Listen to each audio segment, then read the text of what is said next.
Florida upsetting Texas is crazy, right? It's not as crazy as you'd think. You are Locked On College Football with Spencer McLaughlin, your daily podcast on all things college football. Part of the Locked On Podcast Network, your team every day. Welcome, everybody, to another episode of Locked On College Football. I'm your host, Spencer McLaughlin, and thank you all so much for making this your first listen or your first view every day. It is part of the Locked On Podcast Network, your team every day, your daily source to stay up to date with the biggest stories in this, the greatest sport on planet Earth. Nebraska has a sneaky tough game. Upset alert in the Big 12. My best bets are back. Maybe to make you money. Just stick around and find out. This episode brought to you by our friends at Mazda. Like the players of your favorite team, Mazda sweats every detail because when you make every move count, pulling off the unexpected is only the beginning. Stay tuned later for highlights in this week's Moving the Game Forward. Mazda. Move and be moved. So, Billy Napier is someone who, why don't we put it honestly, I've been intensely critical of for about a year or so on this podcast, who I don't think should be in his current position, but I understand why Florida's got him there. He's got a chance to basically save his job. He'd be 1-4 if he can't beat Texas on Saturday. He is at home. Longhorns are coming to town ranked number 9 in the country. They're a favorite of 5, 6, 7-ish points. And, well, this is just going to be a Texas roll. I'm not really convinced of that.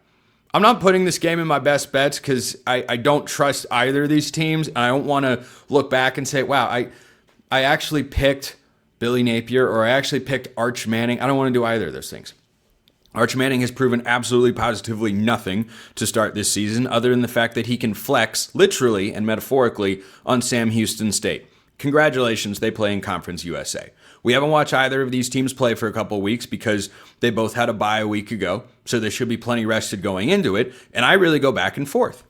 Because when I thought about this game, my initial instinct was, oh yeah, no, Texas is going to... That's exactly how it went in my head. Just like that. Texas is going to what exactly? Showcase that they fixed themselves against the Bearcats and with a bye week? Get Arch Manning in the flow that he needs to be in if the Longhorns are going to win the SEC and or the national championship this year?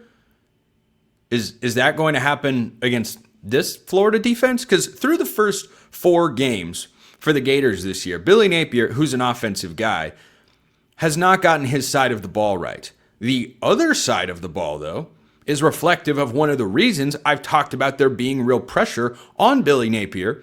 There's too much talent on the roster for it to look this bad all the time.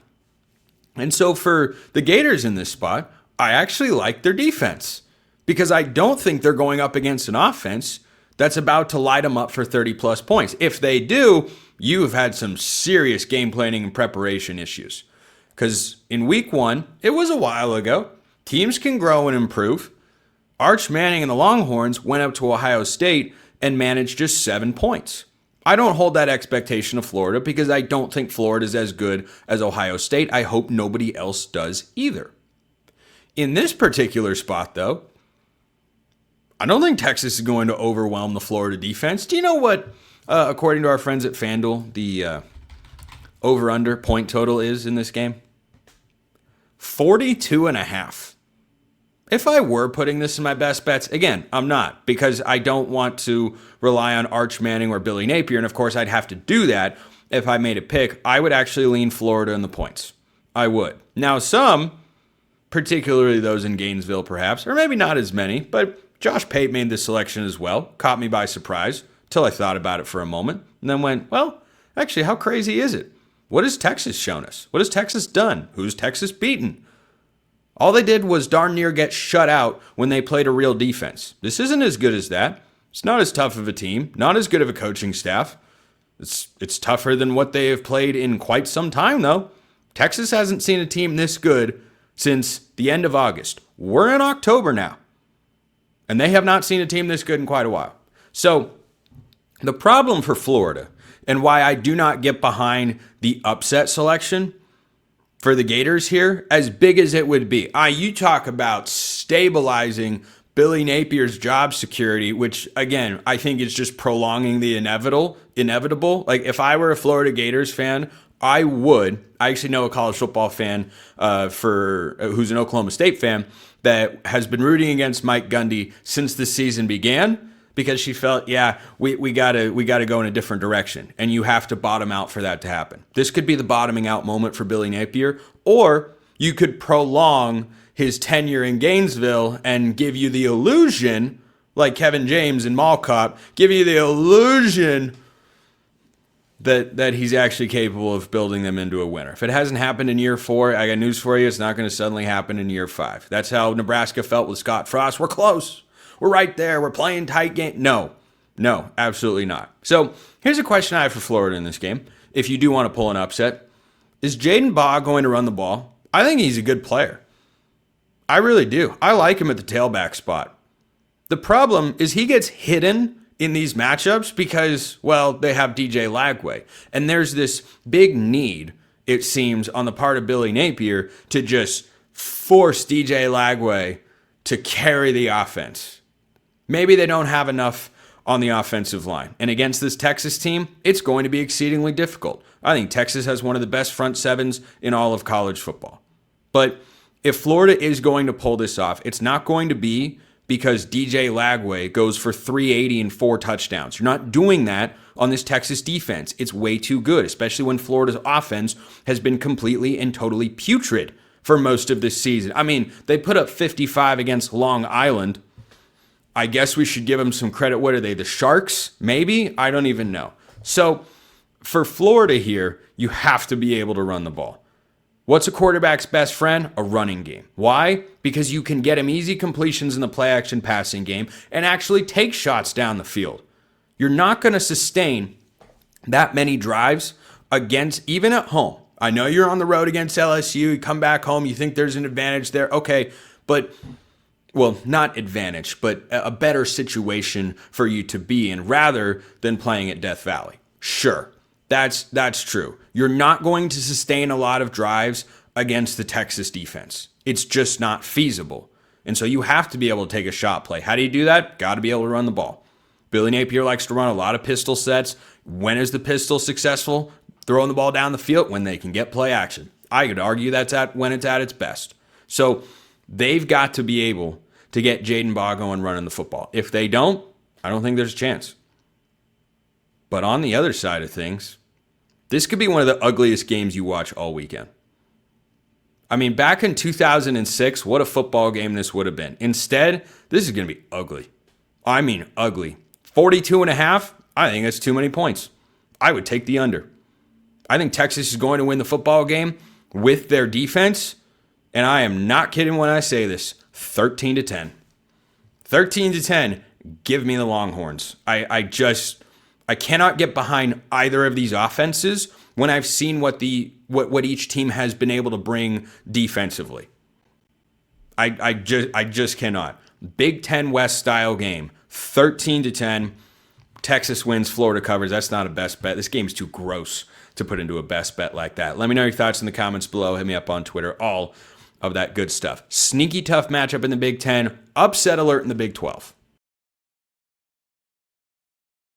First, this episode brought to you by Mazda. Mazda's moving the game forward for those who believe it's not just about playing the game, it's about redefining it. There are moments that do more than put points on the board. They move crowds, move culture, and keep moving the game forward. This week's moment that moves the game forward from last week's slate of college football is, oh my goodness, a swing pass to Caden Proctor, Alabama's offensive tackle. This is one of the greatest things I've ever seen. You know, it's been a struggle for Kalen DeBoer since arriving to Tuscaloosa. Maybe he's figuring out. Maybe we'll look back and say that was the pivotal moment that everybody bought in and it turned around, and it all started when they slung it out wide to their 330-plus pound offensive tackle, and he rumbled and bumbled and surged forward for a first down. That was some good stuff. When you follow what moves you, the unexpected is only the beginning, and just like there's more to every highlight, there's more to a Mazda vehicle. Mazda, move and be moved. This episode also brought to you by our friends over at DoorDash. Time to look back and crown this week's MVP on Who Delivered, powered by DoorDash. Just like you can win every Saturday with DoorDash Streaks, saving more every time you order. These players delivered when it mattered most. We'll see who can deliver this week. Maybe let's make this a preemptive look at who could deliver for their teams in a big way. DJ Lagway? Yes. He could deliver in a big way for his head coach. Billy Napier needs that sort of win. On the other side, as I was talking about, Texas fans would like to feel good about Arch Manning against a real defense, which Florida is. If those guys deliver this week, boy, we are going to have some seriously awesome, but really only one of them can, because we're not tying. This isn't the NFL where they have ties, which is completely ridiculous. By the way, no one wants to see that delivered. Everyone wants to see DoorDash deliver your Saturdays. With DoorDash Streaks, you save every Saturday you order. Stack it up all season. You could save up to $250, including $100 in DoorDash credits. Order this Saturday. Keep the streak alive. Fuel your game day. Only with DoorDash. Terms apply. Promo period through November 18th. Check out DoorDash today. I think there is a sneaky tough game in the Big Ten, sneaky interesting game in the Big Ten, and it's Michigan State traveling to Nebraska. What do you last remember about the Cornhuskers? Is it losing to Michigan? Fair. That's most people's last memory of Nebraska, unless you are a diehard of Big Red. So they come home, and they're 11.5-point favorites, according to our friends at FanDuel, against Michigan State. It seems like a lot to me. I think Nebraska, roster-wise, is ahead of Michigan State. I don't know how big that gap is relative to what that point spread would indicate. I think that says more about the home field advantage than the team itself. Michigan State, quietly, off to a good start. They lost to USC, and the Trojans were the better team, so they've still got some room to grow. We get that, especially on the defensive side of the ball. Has Nebraska's offense been wildly impressive at all times this year? It's been all right. It's been up and down, has its moments, comes and goes. Aiden Childs is quietly playing really good football. 68% completion, 9 touchdowns, 1 pick. That was the knock on him coming into the season because, like a lot of young quarterbacks, he struggled with, wait for it, turnovers. I know we've never seen it before. Oh, wait, we have. Well, he's starting to get better. Second year in the system, really his third when you go back to his time at Oregon State. Sorry, Beaver fans, to bring that up. But he's got the same head coach, same offensive coordinator, and everything's the same. He's better. He is a better football player. Now, their best win so far is against Boston College at home in overtime. I'm not saying they're a world beater, but I look at Nebraska in this game and say, you've got a sneaky amount of pressure to go out and win this one. The goals Nebraska had coming into the season are still on the table. But what's been the Cornhuskers' problem in the past? They can't get past games, frankly, like this one, where you look on paper and go, well, Nebraska should win the game. I mean, they're a better team. They're at home. I mean, come on, this isn't going to be. And then they just find a way to lose. This is one of those games where in the past, Nebraska finds a way to lose. I go back to that season opening win against Cincinnati, which, might I add, going to talk about them more in just a moment, looks more impressive than it did to a lot of people before the season, myself included. I go back to that game, and one of my biggest takeaways was this was one that it feels like they would have lost, and they're getting over a mental hump. This is a mental hump sort of game. Can you go out and play to a standard instead of the level of your opponent? Feels like Nebraska's made a habit out of doing that over the last several years. So I think Nebraska's going to win. I'll take them at home as a better team. I think Michigan State can hang around. 27-21. I'll take the Cornhuskers to ultimately get the win, but I'm just very interested to see how Nebraska comes out in this particular spot. Like, can they go against a average team in Michigan State that's going to be fighting for bowl eligibility this year? They're halfway there. It's a tougher road ahead now that you're in Big Ten play, of course, but a bowl caliber team. Can you go out and get a nice, comfortable win, or are Nebraska fans going to have to sweat another one possession game? And you know what? I got to change my score prediction there. You can't make the score prediction Nebraska winning a one possession game. That's just bad juice. That's not what you want to do. 30-20. I'll take Nebraska to beat Michigan State, but not one of my best bets, but I do think the Cornhuskers win. Here's another one that is a contributing factor to what feels inevitable. Michigan hosts Wisconsin this week. Luke Fickell's in year 3. Boy, it should be so much better than this. This should be a game like Florida-Texas that has a lot of hype, buzz, attention, pomp and circumstance, discussion, and this is the first time I'm mentioning it this week on the show. Why? Because Michigan is a much better team, and Wisconsin feels flat, weak, lifeless. Nothing good is happening in Madison at the moment other than every day that passes is one that gets closer to basketball season. That's about all you can say for Wisconsin sports right now. So Michigan's a big favorite in this spot. Again, I don't know about the Wolverines being a huge favorite. They don't always blow out Big Ten teams. They win and it's comfortable. Like the Nebraska game, for instance. You know, Michigan was more than just 3 points better than the Cornhuskers that day, but they ended up winning the game tight. And that's just kind of the way Michigan rolls. But they're very good at it, so I'm not worried about them in this spot whatsoever. Maryland walked into Madison and blew out the Badgers.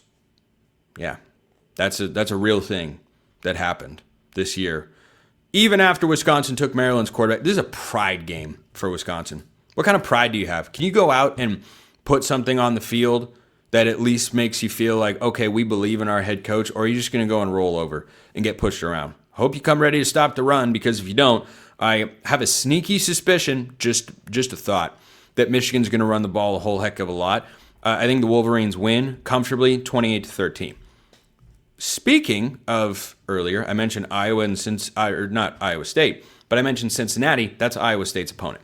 So if I just generally speaking say, hey, a team that was under 500 last year is hosting the reigning conference runner-up who's currently undefeated and ranked inside the top 20 nationally. What do you think the spread is there? Is it the team that's had more success by, they're on the road, so, probably 7, 6, 8. Iowa State is a point spread underdog in this game, according to our friends at FanDuel. Cincinnati's a 1.5 point favorite. Very quietly, Brendan Sorsby and Scott Satterfield, dynamic duo, question mark? I don't know. Sorsby can ball. If you haven't watched him in the Big 12, most of you haven't. Good football player. He's better than some of the quarterbacks I've watched go in the... Arch Manning and DJ Lagway have played way worse than Brendan Sorsby this year. Imagine if you'd made that claim before the year began. Pretty wild. That's reality. So Cincinnati got a big win last week on the road against Kansas. They came back late. They had to convert a 4th and 10 amongst other things to take the lead in Lawrence, and they did, got the win. And now you look at Cincinnati and go, are they a surprise team in this chaos Big 12? They could inject some serious chaos this week. If they are unbeaten with a win over Iowa State, you got to move them way up the power rankings. Let me go back for those on YouTube and show you my preseason Big 12 power rankings. Cincinnati is there at 12th.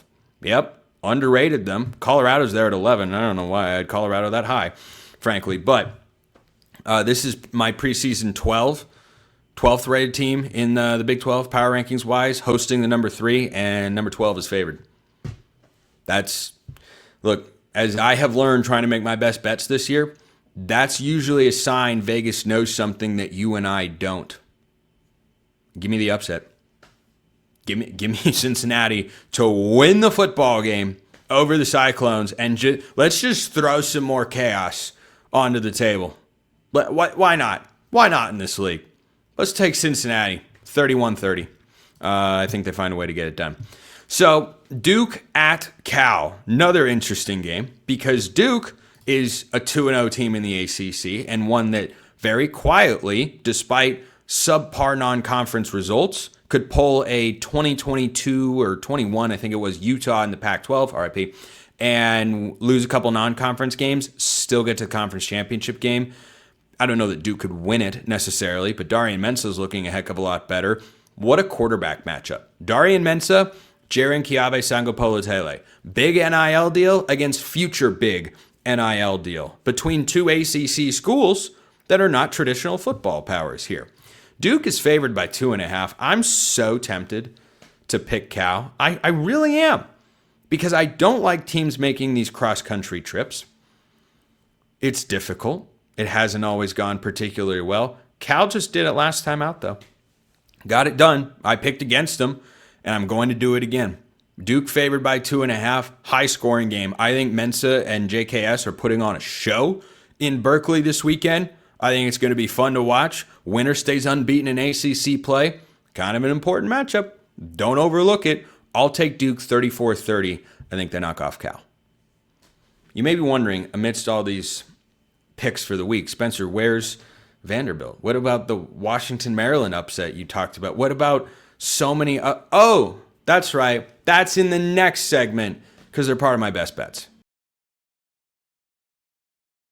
First, this episode brought to you by Peloton. Peloton is shaping the future of fitness with the brand new Peloton Cross Training Tread Plus, powered by Peloton IQ. It's their most advanced equipment yet, designed to give you real-time guidance and endless ways to move, whether you're running, lifting, or cross-training with your favorite instructors. This is training reimagined. Peloton is built for breakthroughs with tools that help you plan, stay motivated, and reach peak performance. You'll love how the Peloton IQ system offers real-time strength coaching. It actually tracks your reps, suggests the right weights, and corrects your form, making every rep safer and smarter. You want to keep getting better. You want to keep moving forward. Peloton's here to help you with that. So let yourself run, lift, flex, and push forward. Explore the new Peloton Cross Training Tread Plus today at onepeloton.com. That's OnePeloton.com. Check them out at onepeloton.com. I am 5 games under 500 on the year at 17-22. It's not good. It's not good. It's bad. What a time it would be for a really big week for my best bets. Presented by FanDuel, of course, official sportsbook sponsor here at the Locked On Network. So all I needed was BYU or Penn State to win and cover, and we would have had a winning week. But didn't happen. Let's start with Miami, shall we? Everybody bought into Florida State. And they shot up the rankings, deservedly so, because they should primarily be based on merit. They beat a preseason top 10 team in Alabama. But Florida State, I think, showed you a little bit of who they were last week. They lost to Virginia, and the Cavaliers ran for 211 yards. This game is in Tallahassee. Miami is off a bye. That was a physical, hard-fought, drawn-out game last week. I like the Florida State is at home, at least. But Miami coming off a bye. And Florida State played a knockdown, drag-out game last week. Don't like this spot whatsoever for the Seminoles. I think Miami can run on them just as Virginia was able to, maybe with even more success. You know, Miami had success running the ball against Florida, who has a better defense than Florida State or Virginia, frankly. And I don't know the Virginia. I'm getting confused in my transitive property of matchups, and you get what I'm going for here. Miami was able to run the ball against Florida's defense, and they did so on a game where passing was hard because it was raining, and, well, yeah, that makes the ball a little bit slick. So Florida State last week didn't give me a lot of confidence with the ground game there. So give me the Hurricanes 28-17. I think they go into Tallahassee and get a win, and then they go back on a bye. I don't know what that is about. It's just one of the weirdest schedules. But Miami's managed it well so far, but they haven't gotten to the weird part yet. 28-17, Miami wins, one of my best bets of the week. I can't go away from him. I just can't. Not when I'm 2-0 picking them against the spread as an underdog this year. Give me Mississippi State in the points. 14.5 at Texas A&M is too many. I'll take the Aggies to win, but this Mississippi State offense for head coach Jeff Lebby is legit. We watched them put up 34 against Tennessee last week, covered by half a point in the overtime defeat. And you know what? I don't think it's crazy. As I talked about earlier this week, they go win this game outright. Texas A&M was kind of flat last week against Auburn. Texas A&M has peaks and valleys. They go up and down because the quarterback, Marcel Reed, goes up and down.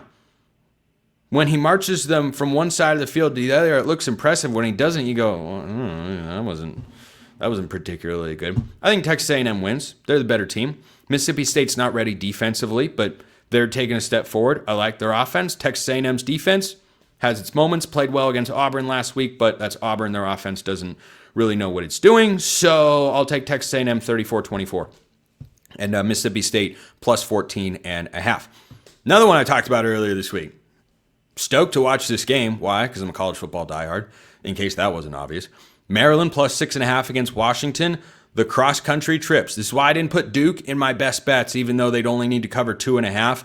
When you're going from one side of the nation, from one coast to the other, it's challenging. Washington last year traveled to Rutgers, played a game in Piscataway. It didn't go particularly well. This is a better team, but they got dinged up against Ohio State last week. I think they'll find a way to win because Damon Williams is going up against Maryland's defense and not Ohio State's. But Mike Locksley could be looking like the surprise team in the Big Ten right now if he pulls this one off. No one is going to pick Maryland to win the game outright, nor am I, because I think Washington is better. I think Maryland makes this really interesting and fun. 31-28, Washington wins. Maryland covers the 6.5. Did you think I was going to ignore Vandy? I couldn't possibly, in good conscience, ignore Vanderbilt and Alabama. Two of the most shocking point spread money line upsets occurred last season in college football, and one of them, of course, involved the Vanderbilt Commodores. Who were they playing? Alabama. Now, what's really easy to think about when you ponder the Crimson Tide and Vanderbilt is, the previous decades of however long you've been alive until the last 2 years, and you bake that into your head. I've talked about this with Indiana a lot. The Hoosiers suffer from anti-brand bias. They wouldn't get the knocks for their non-conference schedule or their resume last year in the playoff if they had a maize and blue helmet or one that was scarlet and gray, or frankly, green and yellow, maybe even navy blue and white. They wouldn't, but they do. So when you look at Vanderbilt, Alabama, you see 10.5, that's it. Bama's bouncing back. That was a fluke. This is a good Vanderbilt team that went to South Carolina, preseason number 11 team in the country, and throttled them 31-7. I know Lenore Sellers got hurt. We watched the game while he was playing. Vanderbilt was better. Vanderbilt is underrated in the AP poll. Their number, 18 in the AP poll right now? It's completely ridiculous because they are ranked far too low. And in my top 25 that I've got out on Twitter, you can check it out at LockedOn_CFB. Vanderbilt is higher than 16th. They're 11th, as a matter of fact. So I like Vanderbilt. They are more than a good story. They are, in fact, a good team. Diego Pavia is more than just a guy with awesome aura and swagger. He's a really good quarterback. And Clark Lee's doing a heck of a job. I do think Bama wins because this is at home. The Crimson Tide have figured something out. It is starting to click. It's starting to mesh. This is more. I'm not going to knock Alabama for winning this game if they go out and win by 15 to 20 points. I want to say, oh, see, Vanderbilt was exposed. They were front. Nope. My number 11 team in the country right now entering this game. Vanderbilt's higher in my top 25 rankings than Alabama. Why? They're more deserving. They have been more deserving up to this point. I don't think it's ridiculous that Bama is therefore favored. Those two things are not directly intertwined. Bama wins 34-27, but Vanderbilt covers the 10.5. And finally, this is off your radar, but I'm putting it right on your radar. Purdue is getting 9.5 points at home against Illinois. I think the Illini win 24-16, low-scoring game. 2 reasons why I like Purdue to be able to cover the 9.5. Reason number 1, the Illinois defense has been suspect this year. And Purdue's offense, when you're trying to pull an upset like this, what do you need to be able to do? Control the clock. Own time of possession. Keep the opposing offense off the field. Help your defense. Illinois' defense this year hasn't been as good as it should be. It was Luke Altmaier in the offense that shined last week, but the defense this year, kind of a disappointment to this point in the season. Maybe they have a get-right game in this spot. But Illinois is going on the road, giving up almost 10 points. I would like this a lot more if it were 10.5. Yes, admittedly. But I don't think Purdue has looked incompetent so far this year. Last time they were a pretty big home underdog was against USC. They lost, but they covered.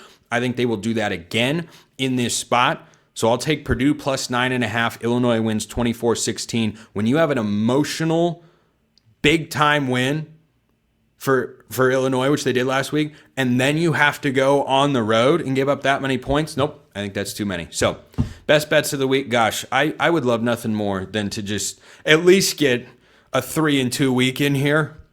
I need it badly. Purdue plus 9.5, Vandy plus 10.5, Maryland plus 6.5, Mississippi State plus 14.5. I love underdogs this week. Miami minus 4.5 at Florida State is my one favorite. Appreciate everyone listening. I will see you next time. And until then, hope you all have a wonderful rest of your day.